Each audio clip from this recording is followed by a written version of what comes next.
This is Uncommonly Remarkable. We have surprisingly casual discussions about the lives and notable accomplishments of community leaders, entrepreneurs, and everyday folks like you and me. Think of this podcast as an opportunity to learn something new and to pick up on an entrepreneurial tip or two through open conversation. I'm Artis Beatty. I'm a doctor of optometry and the chief medical officer for My Eye Doctor OD. Though we will inevitably touch on topics within my area of expertise, the opinions and conversations held here are separate from my work with My Eye Doctor. Welcome to the show. In today's episode, I sit down with Creatine Boev, a nurse scientist, certified personal trainer, and women's health advocate. Creatine shares her personal journey from struggling in her 40s to thriving in her 50s and how she's helping other women do the same. We discuss the unique health challenges women face in midlife, why hormones matter, how to build and protect muscle, and the key supplements that actually work. Creatine also explains why mindset and sustainability are the secret ingredients to lasting health. If you or someone you love has ever wondered how to navigate perimenopause, menopause, or simply how to extend your health span with strength and energy, this conversation is for you. Ladies, gentlemen, all you remarkable people, please welcome Creatine to the show. Creatine, welcome to the show. I'm really excited to have you today, and thank you so much for taking some time to be with us. It is awesome to be here, and I'm really excited to share with your audience some tips and some strategies to really optimize health and so that everyone can just live their best life with the highest quality. And we are looking forward to it. I mean, I think it's one of those things that as the show has really developed, I've latched on to wanting to know how can I make myself better, improve my quality of life, increase my health span. And because of that, we've had lots of conversations around physical health and mental health and how you put all these things together. We've learned from folks who are experts in Chinese medicine. We've learned from holistic practitioners. And so it's just a nice combination to be able to sit and have a conversation with you today and talk a little bit about what you do and bring some tips to the audience, as you mentioned. So why don't we start by saying, well, what is it that you do to help people live their best lives? Yeah, so my background is I have a PhD in health practice research. I'm a registered nurse, and I am also a certified personal trainer. And so what I've been able to do is infuse those three things together, along with my own life experience, to put together some really great protocols for women, specifically who, are starting to enter middle age. Things are changing. They're starting to feel pretty discouraged of what's going on with their health. And then I come with, here's the blueprint. Let me help you navigate through these challenges. And I took my experience. So when I'm 50, and when I was in my early 40s, I just was going through it. I was 20 pounds heavier. I was energetically depleted. My spirit was dampened. And I was like, what is happening to me?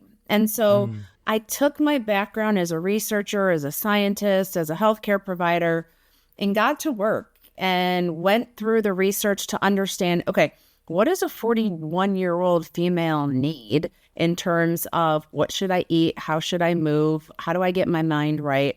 And I was an N of one where I got to work, and I really changed the trajectory of my health span through, strategic fitness, nutrition that wasn't off the wall crazy, and sensible things that actually make a huge difference. And I think that's the real key, right? Sensible things. There's always what we would consider, say, the fad diet or what's in now. And not often are those things something that can be sustainable. And when it comes to creating a health span, you need to have something that is sensible and sustainable in order to continue to do it. So it's part of your life and not something that you're trying to jump in and jump out of, right? Absolutely. And I was desperate. So I tried all of those things first, because you'll see like a commercial like, hey, you can lose 30 pounds in 30 days. And I was like, oh, sign me up. And then you get into it and you're like, oh, this is terrible. And what women who come to me, they've done all these things And in the process, they've really hurt their metabolism because they've had these massive swings in being in a caloric deficit for too long, or totally not taking in enough, no carbs, no fat, not enough protein. And so their body is like, what is going on? And so it's almost rehabbing your metabolism to get things back to where they should be, and realizing that if it sounds too good to be true, it 1000% is. So, it's interesting when you start to think about the research that you were doing, because in general, if you think about the fitness industry in general and kind of just science-based research, it has been traditionally based on men. So you have a big cohort of men, usually younger men, and kind of following them through time and making decisions. So if you think about say exercise research and protocols, generally they'll take a group of people who are in their 20s. They will separate them into groups. They'll be male, and they will say no exercise group, lots of exercise group, exercise with supplements group, and you get a result. And so those are fairly easy to find, and they're pretty applicable to men in general, but maybe not so much for women because of the difference in the physiology. How did you go about looking for research so you know what to do? Yeah. So first of all, we're not small men. It's not translatable to say that the 18-year-old who had his quad muscle dissected in a lab during college is going to apply to the things that I need as a woman whose hormones are changing, whose body's changing. We're not the same. Luckily, we've got a great group of women scientists right now who are forging the way and doing research specifically on women. So I spend a lot of my time just digging into that literature to understand what's going on. And the good news is the conclusions that people have reached are pretty straightforward, right? If you're a female, like, you have got to eat more protein. You've got to drink more water. Carbohydrates are your friend. It's just not the bad kind.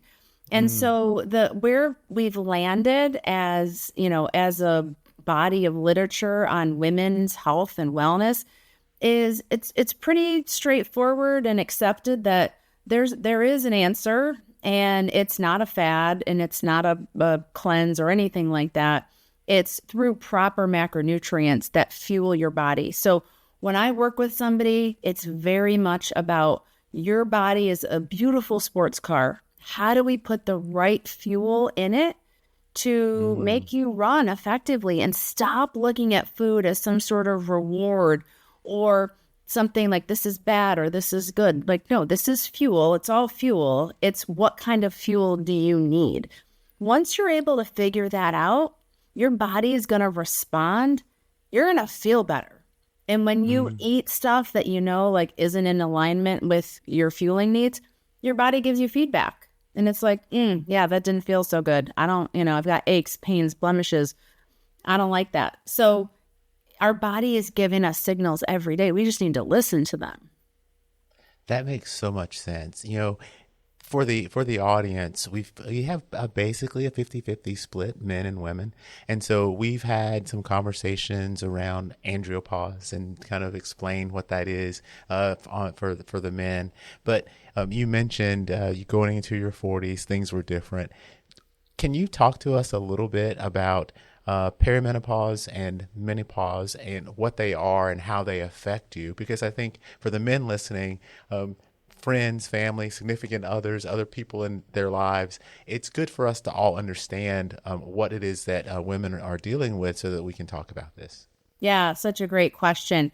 So the women in your life aren't crazy. It's just that the way that their hormones have changed is very sudden. So, the men, when they start to get older, it's a really nice gradual decline in testosterone and growth hormone. And it's nothing that just hits you like a brick wall. Women, once you turn 35, you start to make less estrogen and progesterone. When you start to turn 30, women make less testosterone. So we've got 3 different hormones that are so important for our physiologic well-being that start to plummet pretty quickly. You know, the testosterone going down in your early 30s, you don't really notice that as much. Maybe you can't get away with the stuff that you did before. You know, I could eat whatever I want as long as I work out, it'll be fine. You'll notice that starts to change. But when your estrogen and progesterone start to decline at the age of 35, and then really start to decline in your early 40s, you're going to feel that significantly. You're going to immediately notice like weight gain around the middle, mood swings, mood instability. And I think for anyone who's, you know, has a woman in their life, their partner is going to be like, what is going on with her? Like, this is not the person that I'm normally used to hanging out with. Their libido becomes non-existent because those 3 hormones are very much connected to sexual function. And your mood is just changed significantly and not for the better. Now, we're in an era right now where people are starting to have serious conversations about hormone replacement therapy.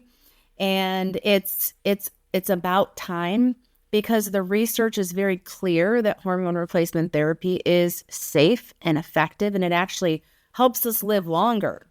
But my mom's generation, there's a whole generation of women who went through perimenopause and menopause on the cusp of the Women's Health Initiative, which came to the conclusion falsely that if you take hormones, you're going to get cancer. And it was really unfortunate that that happened, because a whole generation of women suffered through perimenopause, through menopause, and basically were told, suck it up, buttercup, like this is what's going to happen. Now, people my age are a lot more informed. We're advocating, and we're like, wait a minute, I'm really healthy. I want those hormones. I want to see if that's going to help me. And so that's the knowledge you need to empower yourself with, so that you can go to your healthcare provider and say, is this for me? And let's have a conversation together. You know, it's really too bad with the research and the way the education around hormone therapy was. I mean, we're basically the same age, and I can remember growing up that it was a really big deal for someone to choose to have HRT, because a lot of the time people were afraid that they were going to end up with cancers, and so they would not do it. And people who did, people looked at them like, "Okay, why are you rolling the dice?" And people would not really even have those types of conversations with their doctors. So, what really changed that mindset, and how did the pendulum start to swing the other way? Well, some very esteemed scientists, first of all, went back and they analyzed the data from the Women's Health Initiative, and they were like, wait a minute. The conclusions that you drew based on this data are inaccurate. The second problem with that study is the sample of women were much older. They were all postmenopausal. And the sweet spot, if you're going to start hormones, is before you actually start to feel significant symptoms. So you want to kind of get ahead of it. They gave these women the drug Prempro, which was derived from horse urine. Well, that's right there. You're like, I wonder what that means. Older women in general are going to be at higher risk for all cancers just based on their age. So the conclusions that were drawn from the Women's Health Initiative were false. Then people went back and they're like, okay, we need to redo these studies. We need to do them with the right sample size of women who are the proper age. We need to use the right type of estrogen. And we're also going to use progesterone. And so what they've found, and there's been many, many, many studies that have shown, if you are a female, you're in good health, you're actually going to be protected cardiovascularly, neurologically. It's been shown to decrease the incidence of Alzheimer's disease, dementia, Parkinson's disease. So for me, as a 50-year-old female, having a conversation with my provider, it's like, okay, let's just, what are the risks here for me? And for me, there weren't any really. Like, I'm a very healthy person. I don't have any sort of breast cancer in my family or anything like that. And even so, they're still saying it's probably okay. So there's a lot of great science, again, that is valid and reliable.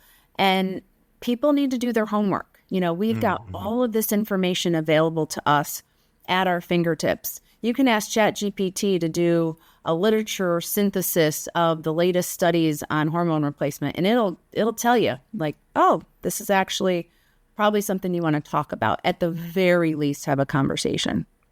Well, and I think that conversation with the practitioner is so very important.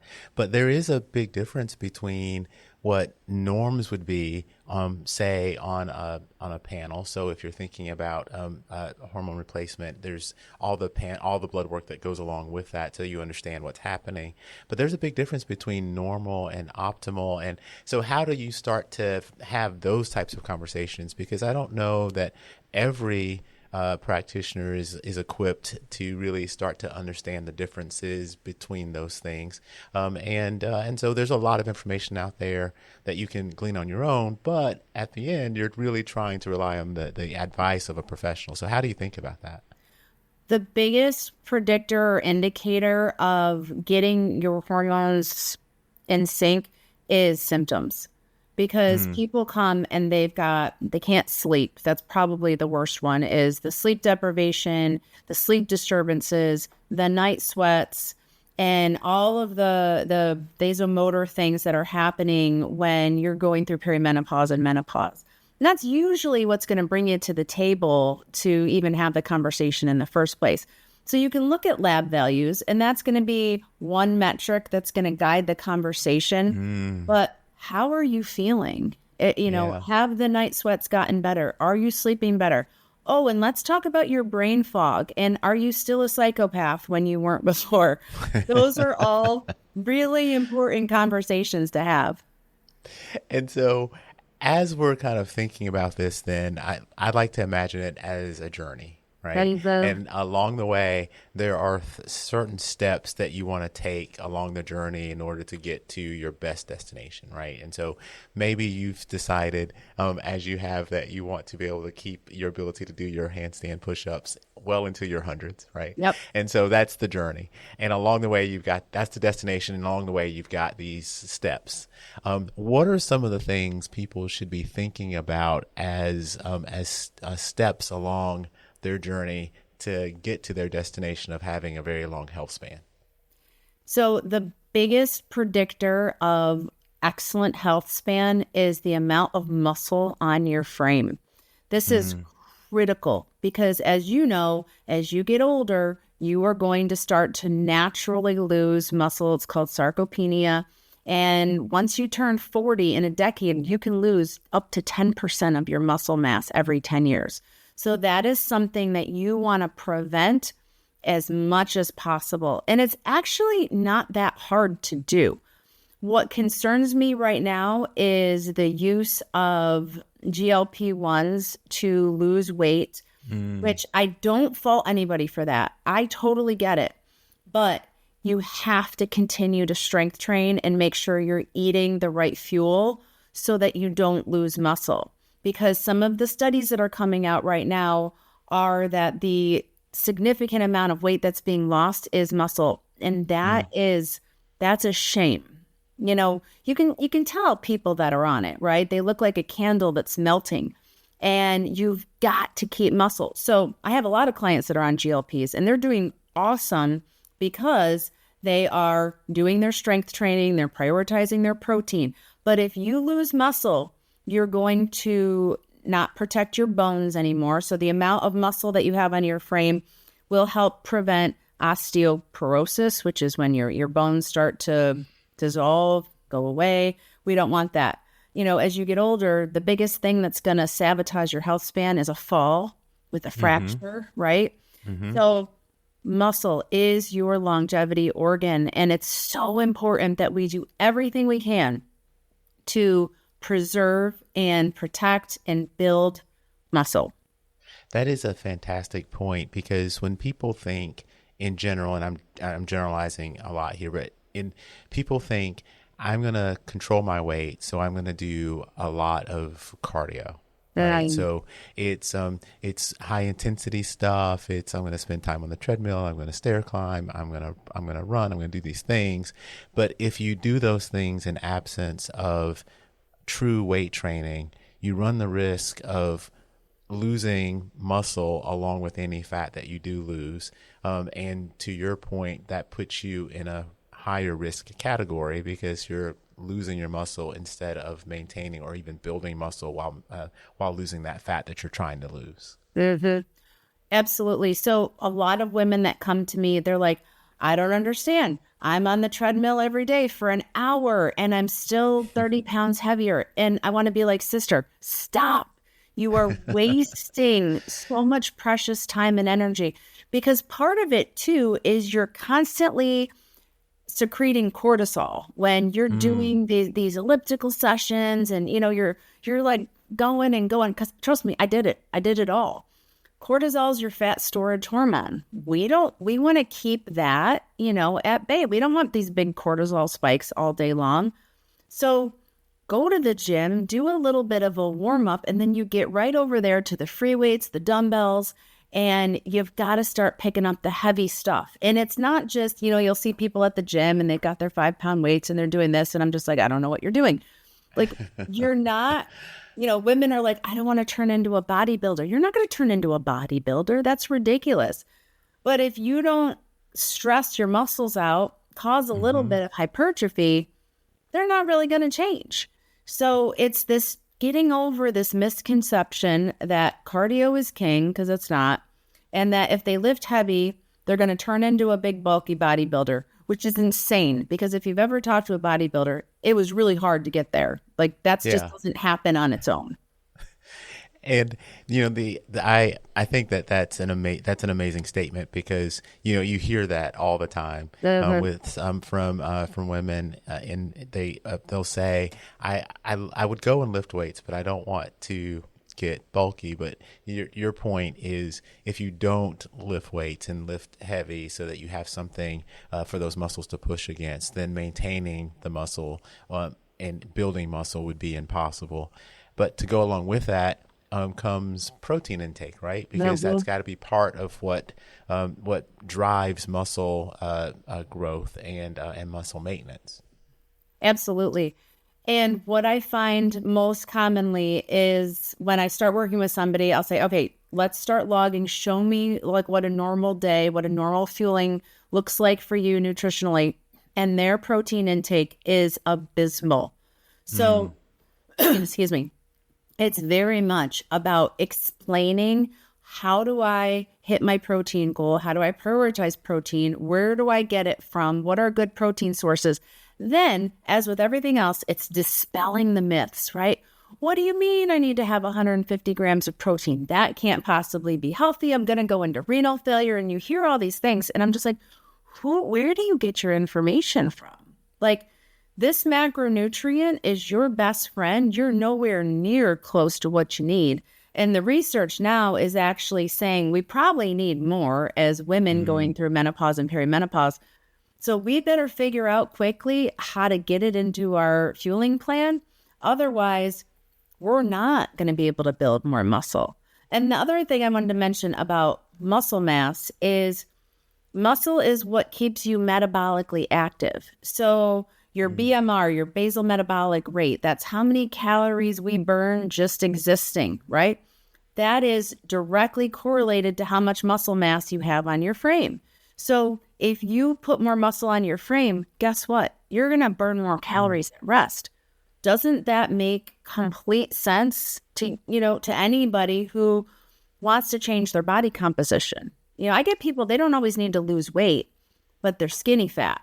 So Mm. we've got to change their body composition by decreasing their body fat and increasing their skeletal lean muscle mass. So if our first stop is kind of thinking about where our hormones are and making sure that we understand that, and then our second stop is making sure that we are building and maintaining muscle mass, where do we go from there? Well, where we go from there is the consistency part, right? Mm. Because 50% of people are going to quit in 6 months. So Ah. I can put you on the most perfect plan in terms of your nutrition, your fitness, all of it. And in 6 months, half of the people are going to say, "Oh, I don't want to do this anymore. I want to resort back to my bad habits. I want to go live back in my comfort zone. And I'm kind of over this whole thing." And Mm. that's where we've got to work on the mindset piece. This is not a diet. This is a lifestyle. This is how you need to approach the rest of your life if you don't want to end up with Alzheimer's, cancer, heart disease, or diabetes, right? Those are Mm. the four things that are going to kill us if we maintain an obese body. Four things proven, right? But they get kind of like, this is getting old, right? I don't want to eat any more chicken. And that's the tough part. Yeah, it's interesting to think about it as a lifestyle versus a diet though, because if you were to go out and kind of just log everything that you eat and do today, Mm-hmm. and that is truly just your lifestyle, right? Right. And so transitioning what you do and what you eat every day is, people label it a diet, but if you start thinking, well, this is how I eat and do to be healthy, that becomes your lifestyle instead, right? And so it's that transition period between understanding what you do today versus what you want or need to do in order to be the person you want to be. And once you get through that transition period, it's lifestyle again, right? And so it's really important for people to understand, to our earlier point, it's not a fad thing, because you can't really sustain that. You're looking for these changes you can make over time to get you where you want to be, and then sustain that as your new lifestyle. And I think that's important, that word sustainability. You can't put somebody on some crazy plan that's unrealistic where they're just going to burn out. You've got to Mm. meet everybody where they're at and start in that middle ground and then incrementally make the changes to help optimize your health and well-being. But if you do what you're supposed to do, you're going to feel so much better. And so it blows my mind when I'm like, you're feeling amazing. Your body composition has changed, yet you're going back to that. Like you're going back to Mm. the Twinkies, the Oreos, and the root beer, really? And that's the part of it that, you know, psychologist, psychiatrist, somebody needs help with it, because I get so frustrated. I'm like, what do you mean? Like, what are you doing? We get this one life, we get this one body, we have got to take care of it. There's no do-overs. So, it's just really not taking anything for granted and saying, you know what? I got to do this for me, for my children, for my grandchildren, my future Hmm. great grandchildren, everybody who's going to depend on me. That's my why, is so I can show up and not be a burden to people when I'm older. Uh, so when you think about the what people should be eating, as an example, it's, you start with the nutrients, and you're kind of you're creating meal plans that just make sense. But are there any supplements that should go along with this nutrition in order to enhance the effects, or really help people, give people a leg up?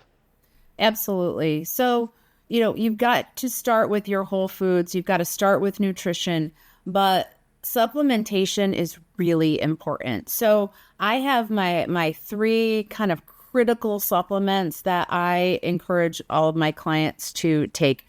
Number one is creatine.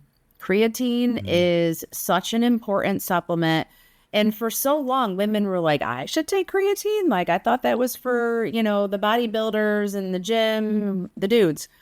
And it's like, no, what we know is the research is telling us that creatine is going to help with your muscle mass, which we need. It's going to help with your brain health, which is so important. You're taking a supplement that is very safe, very effective, very cheap, and it's going to Hmm. help prevent Alzheimer's disease, dementia, Parkinson's disease. Like, sign me up. So creatine is a no-brainer. It is the safest supplement. I would say for your listeners, if you decide to start taking creatine, the only thing is you've got to drink enough water.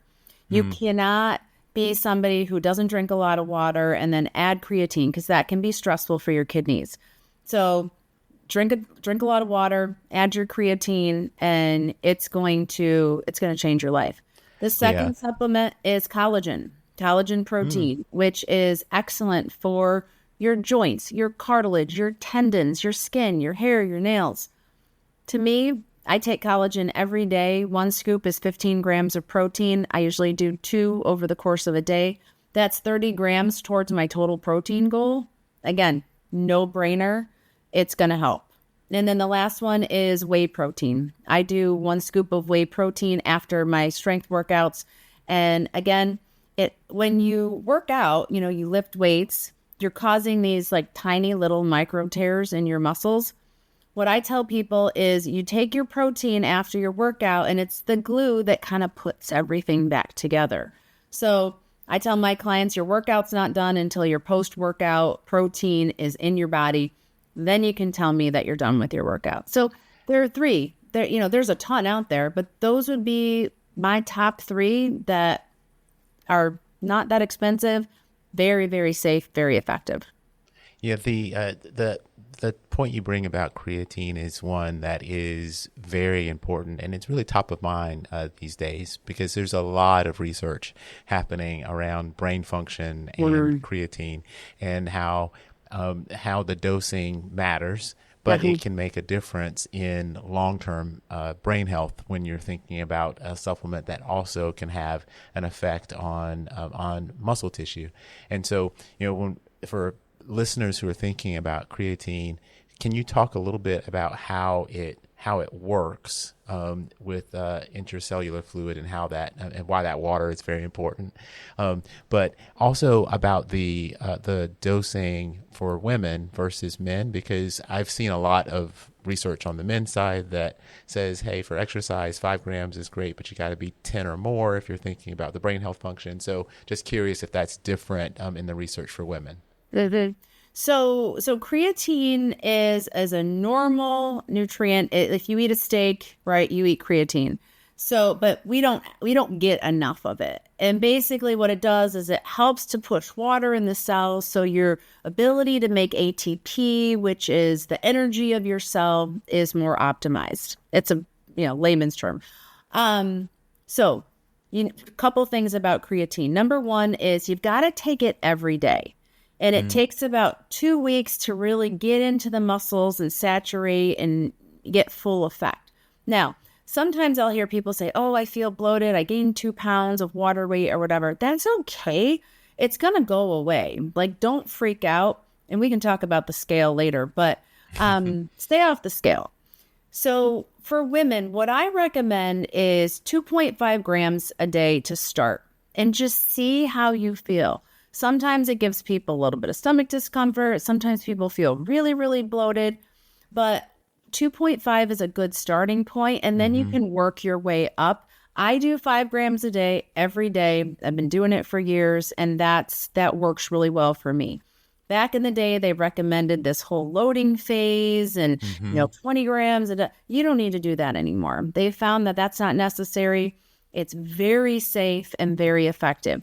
But it does push water in the cells, so you might get a little bit bloated initially. I promise you it'll go away. Do not worry. And why are we staying away from the scale? Oh my gosh. The bathroom scale was created by the devil himself, and he wants you to just not be healthy, right? So your weight is going to fluctuate by several pounds throughout the day to day. And that is not a great representation of what's going on with your body composition. And so what I do is I'm like, you can weigh yourself on Fridays. That's it. I don't want you on the scale Monday, Tuesday, Wednesday, Thursday. Stay off the scale. Things that are going to impact your body weight. Fluid is the biggest one. If you wake up tomorrow and you're 2 pounds heavier, you had some sodium, too many carbs, fluid. That's all it is. If you haven't pooped in a while, you're going to weigh more. If you're sweating a lot, you're going to weigh less. And your hormones, if you're about to get your period, you're going to weigh more. it doesn't, people attach such emotional value to that number on the scale, and it's terrible. So once a week, guys, is all you need to worry about weighing yourself. And even that, like, I don't have a scale. I don't really care what it says. I know how I feel, how I look, how my clothes fit, how my energy level is. Those are much better indicators. And if you're really worried, do progress photos. Put your bathing suit on, stand in front of the mirror, take a couple selfies, and then look at it month to month. If you're on a good program, you're going to notice some pretty significant changes.